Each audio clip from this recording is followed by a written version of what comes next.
Season of the Deep has certainly been a mixed season, possibly one of the most mixed seasons in Destiny 2's history. Whilst it got a lot of praise for certain aspects from the community, it also had a lot of criticism for other aspects, which I feel was very justified. From my own experience, I really enjoyed how the side stories were told during the season, but I didn't like how the main story was told with Asa and Sloane. I did also really enjoy the missions throughout the season, but unfortunately I encountered bugs which ruined the experience for me.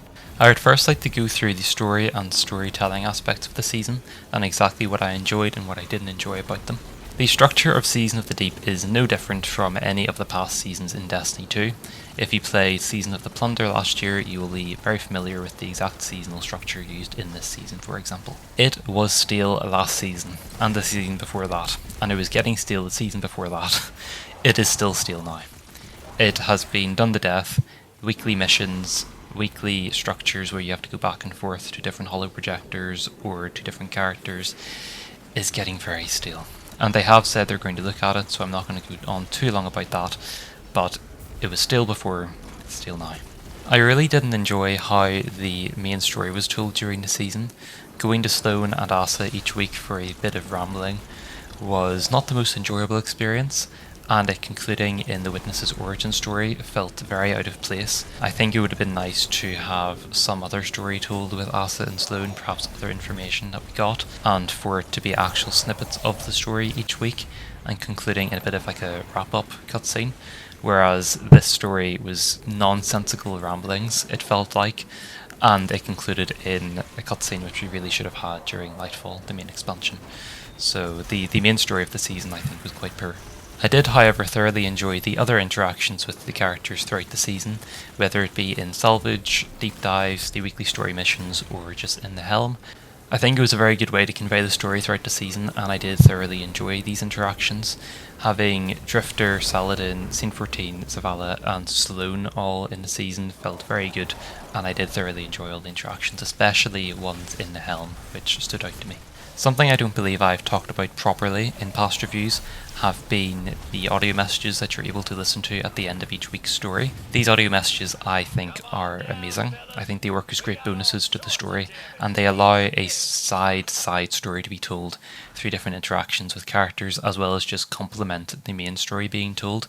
It has been done very well throughout every season in the game, I believe. Even though they are meant to be restructuring the seasonal storytelling, I do really hope the audio messages stay around, as I believe they very much complement the main story of the season. The missions which were littered throughout the season were generally quite good. The opening mission was great. It was a brilliant reintroduction to Titan and an introduction to Ziva Arath, who sounds amazing, by the way. Small things such as hearing Saladin deploying with his war beasts and seeing the derelict off in the distance were great story touches, which overall made the opening mission just feel phenomenal. I also really liked how the rig had been moved around and reconfigured whilst Titan had been away, and it simultaneously felt very much like the old Titan that was how it was before it left, and also it was strangely different, that my brain constantly, whether it was Salvage or in these missions, was trying to work out where I was in the original layout of Titan, which didn't work because it was completely different. The finale mission was quite good, but there were a few things which I just didn't really like about it.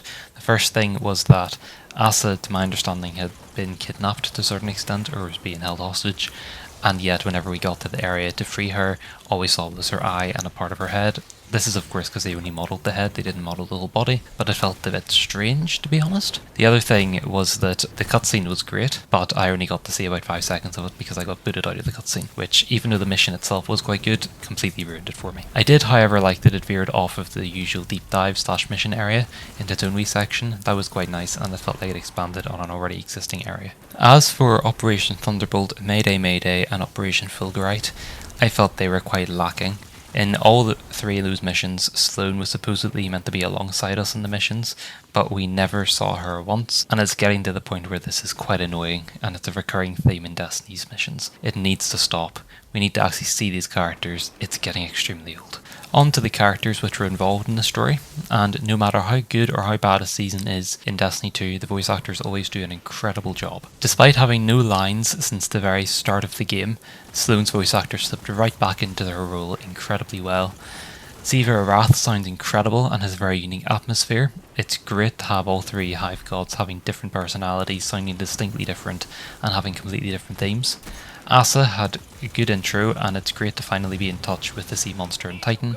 I just wish it was done slightly differently. And I also wish Asa had have done a wee bit more than just talk to Asa, basically. It's great to have Drifter involved in any story, and he always steals the show, in my opinion, whenever he is present. It's great to see that his story is still progressing, and it really seems like he's softening up a bit, and it seems to be due to Eris of all people. So it's great to see that their relationship is continuing to flourish, and I very much ship the two of them. Zavala was also, of course, involved in this season, and it was nice to see that his arc is also continuing off by itself, whilst not being the focus of the season necessarily. Drifter and him had quite a good conversation about that in an audio message, which was definitely worth a listen. A few interesting story bits and bobs which I picked up on throughout the season before we move on to the gameplay. The 9 were mentioned for the first time in quite a while. Could be a sign that they're going to be brought back in the near future, perhaps after the final shape. The Titan Pyramid is under the sea now, and we of course go into it during the secret mission. The Veil reacted to Titan's return, which could mean that Io and Mercury must return too. I speculated on this in a previous video. The Witness potentially not being entirely unified. There was a question about whether or not the Witness's race voluntarily decided to all combine into the Witness, or maybe it was a forced action. And Ziva Arath seemingly having doubt in the Witness or the Sword Logic,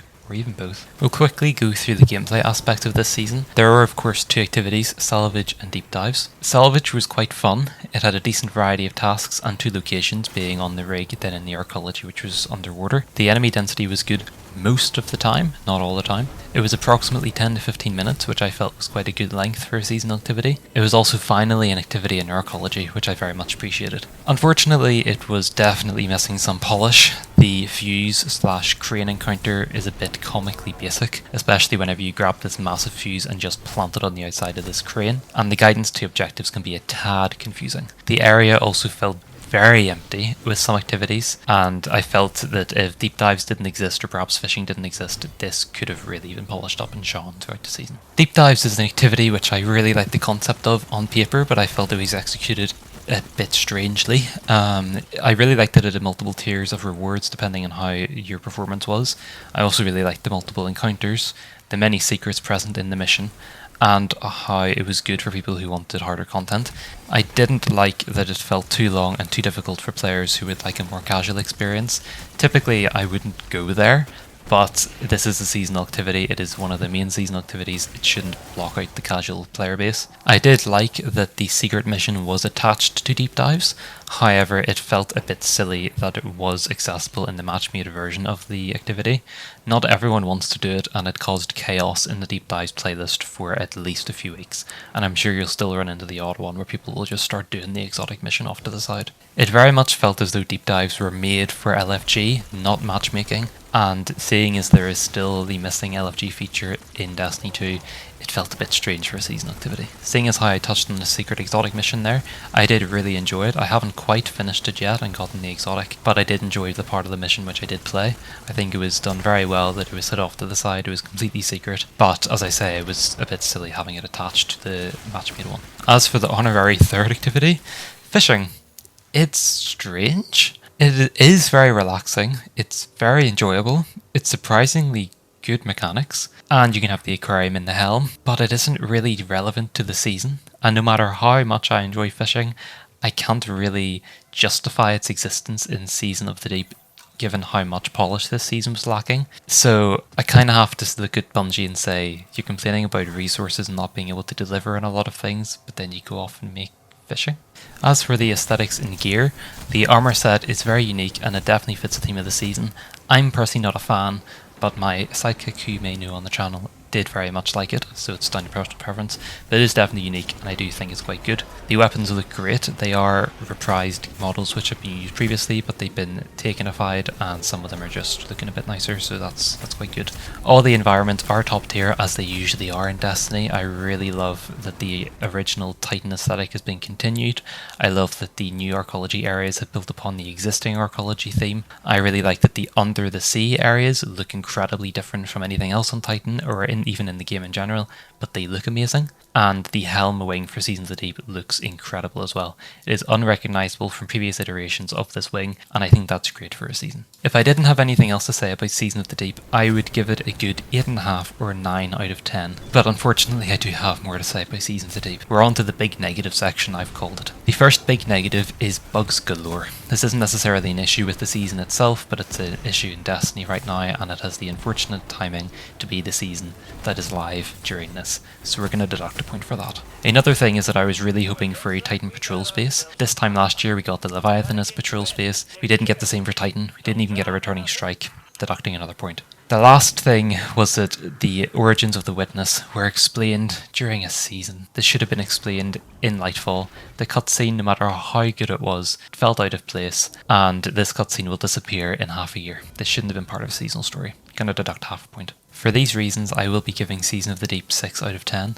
It does slightly hurt me because I have quite enjoyed this season. I will be getting to level 100 before the season finishes, which is something I wouldn't do if I didn't enjoy the season. But I can't look past the negatives I've just listed and the state that Destiny is currently in. Having said all that, I am very much looking forward to the showcase tomorrow. I'm looking forward to seeing what the new season brings, and I hope that Bungie does learn from their mistakes. I hope you've enjoyed the season, and if you have any thoughts on the season, please let me know down in the comments section below. For now, that's all from me. I hope you enjoyed. If you did, please consider leaving a like, maybe even subscribing, and I shall see you tomorrow for the Destiny 2 showcase. Bye bye.